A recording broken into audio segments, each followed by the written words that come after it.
Hostel, जो कि पैसों के मामलात में इंसानों का व्यवहार समझने की पढ़ाई करते हैं, उन्होंने एक किताब लिखी आम आदमी तक अपने विचारों को पहुंचाने के लिए, जिसका शीर्षक है द साइकोलॉजी ऑफ मनी।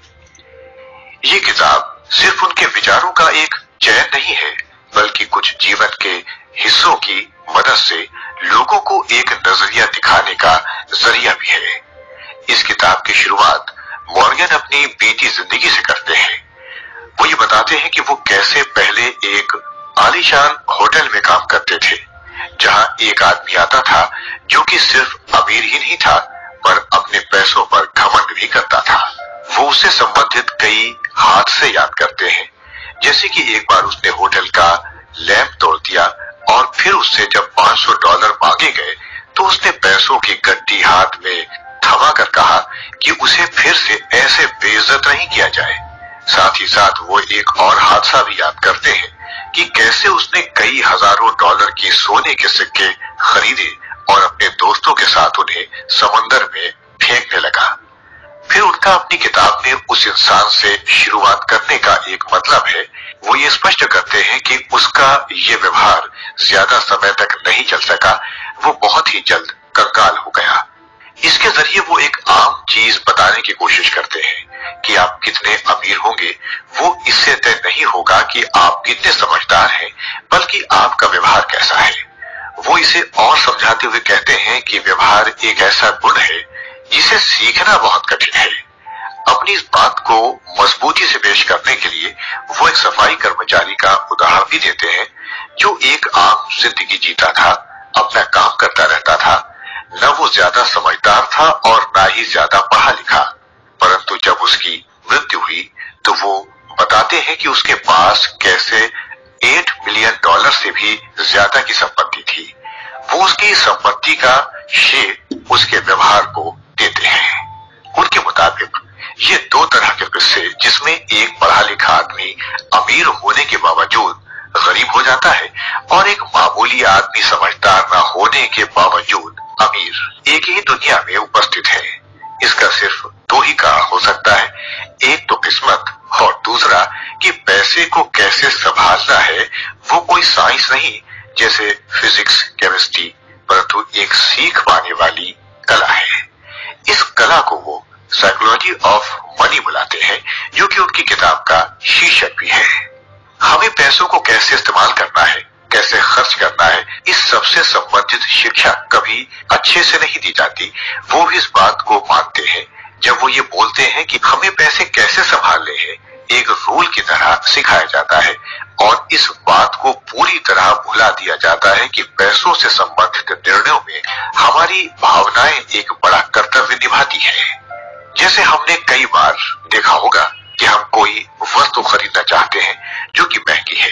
हमें पता होता है कि उसकी कीमत उचित नहीं है, परंतु तब भी हम न चाहते हुए भी उस पर अपने पैसे खर्च कर देते हैं। ऐसे ही कई निर्णय हम रूल्स के आधार पर नहीं, बल्कि अपनी भावनाओं के आधार पर लेते हैं। इस दुनिया में पैसा एक महत्वपूर्ण तत्व है और हर इंसान का पैसों की तरफ एक अपना नजरिया होता है। मॉर्गन भी इस विषय पर ध्यान देते हुए समझाते हैं कि कैसे हर इंसान की पैसे को लेकर सोच उसकी नई जिंदगी से जुड़ी हुई होती है, और अगर किसी इंसान को समझना हो, उसके व्यवहार को समझना हो, तो पैसे को लेकर उसके नजरिए से समझा जा सकता है। वो इस बात के आधार पर बताते हैं कि उनकी पैसों से संबंधित सोच को कैसे 2008 के फाइनेंशियल क्राइसिस ने एक ढाल दी।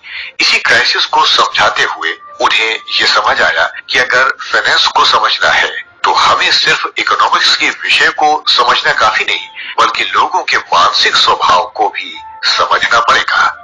क्यों लोग शेयर को बेचते हैं जब शेयर मार्केट गिर रहा होता है और उन्हें नुकसान हो रहा होता है? क्यों लोग इतना लोन लेते हैं जब उन्हें पता होता है कि जो काम वो करने जा रहे हैं उसमें जोखिम है? क्यों लोग लोन के दबाव के नीचे डूबे हुए हैं? मॉर्गन के मुताबिक इन सब का जवाब मानसिक स्वभाव है। डर, लालच, आशा, तमन्नाएं, इन्हीं भावनाओं के आधार पर लोग अपने पैसों से संबंधित निर्णय लेते हैं और ये भावनाएं हमेशा हमारे साथ रहती हैं।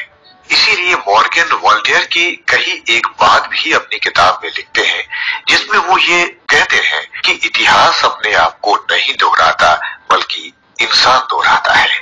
इसीलिए अगर ये समझना है कि कोई इंसान गरीब से अमीर कैसे हुआ या कोई अमीर से गरीब कैसे, तो सिर्फ ये जानने से कि उसने ऐसा क्या किया हमें हमारा जवाब नहीं मिलेगा।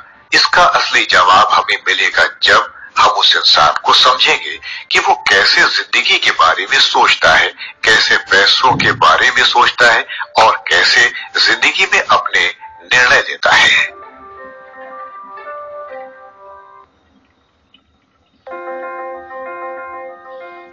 भाग 2, कोई पागल नहीं है। हमें कई बार समझ नहीं आता कि कोई इंसान अपने पैसों को सोच समझकर क्यों नहीं खर्च करता। अगर क्रिप्टो करेंसी से ज्यादा जल्दी पैसे कमाए जा सकते हैं तो क्यों कोई नहीं उसमें पैसा लगाता? अगर म्यूचुअल फंड सेफ है तो फिर क्यों कोई प्रॉपर्टी ही खरीदना चाहता है? क्या वो पागल है? नहीं। इस अध्याय में मॉर्गन यही समझाने की कोशिश करते हैं। वो इस बात पर जोर देते हैं कि सबसे पहली बात जो हमें समझनी होगी वो ये है कि इंसान अपने पैसों से संबंधित निर्णय इकोनॉमिक्स की पढ़ाई, फाइनेंस की डिग्री या अपने पड़ोसी के कहने पर नहीं, परंतु अपने जिए हुए लम्हों के आधार पर करता है। इसी बात को वो उदाहरण से भी समझाते हैं, जैसे कि एक बैंकर का बेटा समाज के जिस श्रेणी से आता है उस श्रेणी में रहकर वो एक सफाई वाले के बेटे की तरह नहीं सोच सकता। जो निर्णय उसके लिए एक आम निर्णय होगा या फिर उचित निर्णय होगा, वो निर्णय सफाई कर्मचारी के बेटे के लिए अजीब या गलत हो सकता है। जहां अपना कारोबार शुरू करने के लिए एक बैंकर के बेटे को उधार लेना उचित लगता हो, वही एक सफाई कर्मचारी का बेटा जिसका परिवार सालों से उधार के बोझ के नीचे दबा हुआ हो, उसके लिए उधार लेना अपने हाथों में जंजीरें बांधने जैसा हो सकता है। वो कोशिश करेगा कि उसे किसी काम के लिए किसी से उधार न लेना पड़े। इसी तरह हमारे माता पिता के पैसों से संबंधित निर्णय हमारी सोच से अलग होते हैं, क्योंकि उनकी सदी में दुनिया अलग थी और उनके जिए हुए लम्हे भी। सोच कर देखिए, अगर आप इंडिया पाकिस्तान पार्टीशन के रिफ्यूजी हैं जिसे सब कुछ छोड़कर फिर से अपनी नई जिंदगी शुरू करनी पड़ जाए, तो क्या आप उस नई जगह में अपने पैसे उसी तरह खर्च करेंगे जैसे पहले खर्च करते थे? और अगर आप अपने लिए एक उचित जिंदगी स्थापित करने में कामयाब भी हो जाते हैं, तो क्या आपकी वो आदतें जाएंगी जिन्होंने आपको पैसों की असली कीमत समझाई? क्या आपको लगता है कि जिस इंसान ने पार्टीशन के लिए लोगों के जूते साफ करके पैसे कमाए और एक जूतों का बहुत कामयाब कारोबार खोला जो कि देश भर में मशहूर हो गया, क्या वो इंसान अपने पैसे क्रिप्टो करेंसी में लगाना चाहेगा या फिर अपने कारोबार को और बड़ा करना चाहेगा? मॉर्गन अपनी बात को और मजबूत करने के लिए हमें गरीबों और अमीरों की तुलना करने के लिए कहते हैं। जैसे कि गरीब लॉटरी के टिकट ज्यादा खरीदते हैं जबकि उनके पास इतने पैसे भी नहीं होते कि अपनी जरूरतें पूरी कर पाए। तो वो ऐसा क्यों करते हैं जबकि वो उन पैसों से अपनी जरूरतें पूरी कर सकते थे? वो इस बात का कारण उनकी जिंदगी के हालातों को बताते हैं जिसे गरीब इंसान के पास समाज में ऊपर उठने के रास्ते कम हों और जरूरी नहीं कि मेहनत करने के बाद भी वो अपने हालातों को सुधार पाए। ऐसे हालात में वो गरीब अपनी किस्मत को बहुत अधिक महत्व देता है। हम कई बार सोचते हैं कि गरीब लोग अपने बच्चों की पढ़ाई के लिए पैसे क्यों नहीं खर्च करते, परंतु हमें ये बात भी ध्यान में रखनी होगी कि वो जिस श्रेणी में अपनी जिंदगी जी रहे हैं वो हमसे अलग है। उनके लिए अपने बच्चों को पढ़ाना सिर्फ एक कर्तव्य नहीं है और ना ही उम्मीद का जरिया, बल्कि उनके लिए अपने बच्चों को पढ़ाना एक खोई हुई कमाई है। उनके लिए वो भूखा सोने से बेहतर है। उनके लिए ये बात ज्यादा महत्व रखेगी कि अगर उनका बच्चा भी कहीं काम पर लग जाए तो घर के सभी सदस्यों का पेट भर सकता है। इस नजरिए से देखिए तो क्या हम उन्हें पागल कह सकते हैं, ये जानते हुए भी कि पढ़ाई से वो इस गरीबी से शायद बाहर निकल जाए। इसी तरह वो अलग अलग समय में पैदा होने की वजह से सोच में अंतर होने की भी बात करते हैं। कोई इंसान जो महंगाई के समय पैदा हुआ, क्या वो उसी इंसान की तरह सोचेगा जो उस समय पैदा हुआ जब सालों सालों तक सामानों की कीमतें नहीं बढ़ती थी, और जो आज एक साइकिल की कीमत है वो 5 साल बाद भी क्या वही रहेगी? नहीं। तो क्या वो बेवकूफ कहलाएगा अगर वो अपने पैसों को बढ़ाने के लिए किसी शेयर या बॉन्ड मार्केट में नहीं लगा रहा? नहीं, क्योंकि उसके सोचने का तरीका, उसकी जिंदगी काफी अलग रही है हमसे।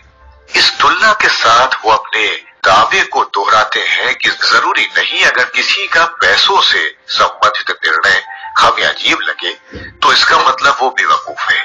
हम ये कह सकते हैं कि उसकी कुछ निर्णय हमारे निर्णयों से मेल नहीं खाते या हमें उसके निर्णय समझ नहीं आते, परंतु हम उसे पागल नहीं कह सकते क्योंकि हमने उसकी जिंदगी नहीं जी, और हम जो जिंदगी से सीखते हैं वो हमेशा हमारे साथ रहेगा, चाहे किताब से सीखा हुआ रहे या न रहे।